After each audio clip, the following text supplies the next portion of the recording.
Try and make up your mind, huh?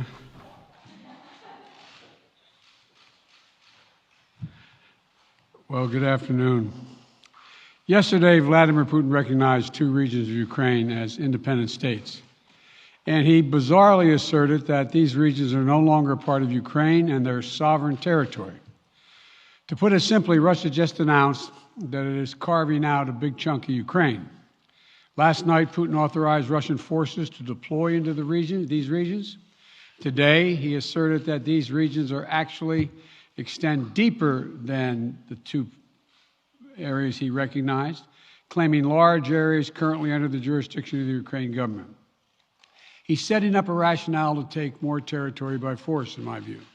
And if we listened to his speech last night, and many of you did, I know, he's setting up a rationale to go much further. This is the beginning of a Russian invasion of Ukraine, as he indicated and asked permission to be able to do from his Duma. So let's begin to, I'm going to begin to impose sanctions in response far beyond the steps we and our allies and partners implemented in 2014. And if Russia goes further with this invasion, we stand prepared to go further as with sanctions. Who in the Lord's name does Putin think gives him the right to declare new so-called countries on territory that belong to his neighbors? This is a flagrant violation of international law, and it demands a firm response from the international community. Over the last few months, we've coordinated closely with our NATO allies and partners in Europe and around the world to prepare that response.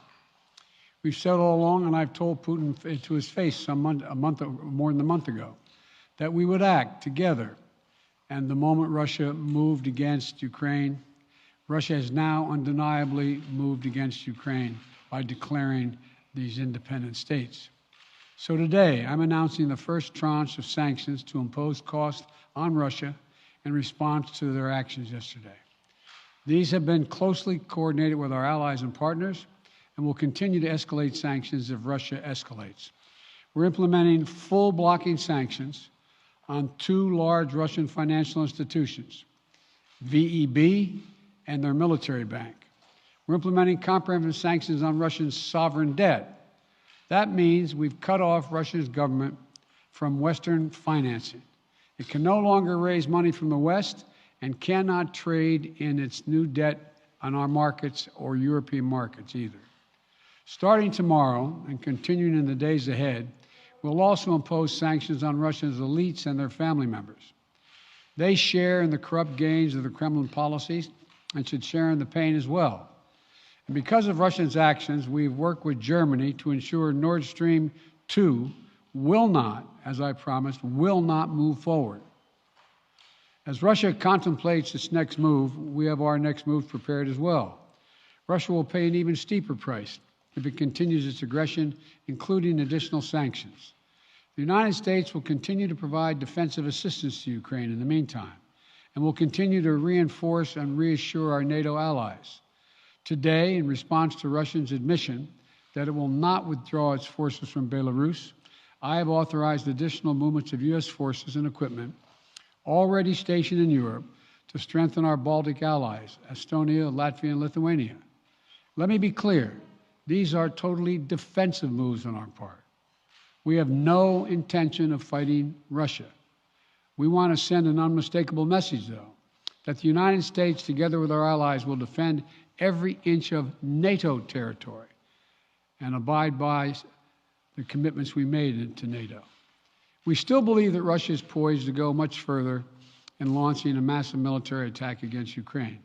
Hope I'm wrong about that. Hope we're wrong about that. But Russia has only escalated its threat against the rest of Ukrainian territory, including major cities and including the capital city of Kyiv. There are still well over 150,000 Russian troops surrounding Ukraine. And as I said, Russian forces remain positioned in Belarus to attack Ukraine from the north, including warplanes and offensive missile systems. Russia's moved troops closer to Ukraine's border with Russia.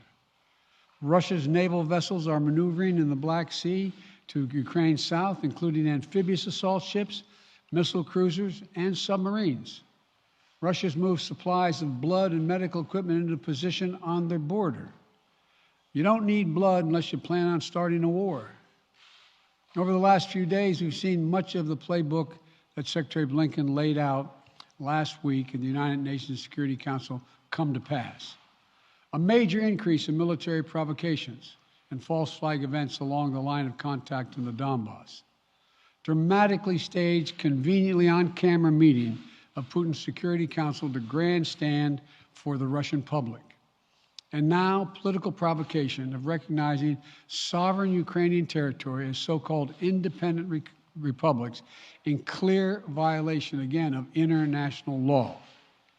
President Putin has sought authorization from the Russian parliament to use military force outside of Russian territory. And this set the stage for further pretexts of further provocations by Russia to try to justify further military action. None of us should be fooled. None of us will be fooled. There is no justification. Further Russian assault in Ukraine remains a severe threat in the days ahead. And if Russia proceeds, it is Russia and Russia alone that bears the responsibility. As we respond, my administration is using every tool at our disposal to protect American businesses and consumers from rising prices at the pump. As I said last week, defending freedom will have cost for us as well and here at home. We need to be honest about that.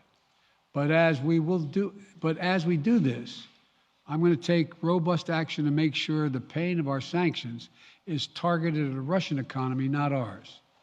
We're closely monitoring energy supplies for any disruption. We're executing a plan in coordination with major oil-producing consumers and producers toward a collective investment to secure stability in global energy supplies. This will blunt gas prices. I want to limit the pain the American people are feeling at the gas pump. This is critical to me. In the last few days, I've been in constant contact with European leaders, including with Ukrainian President Zelensky.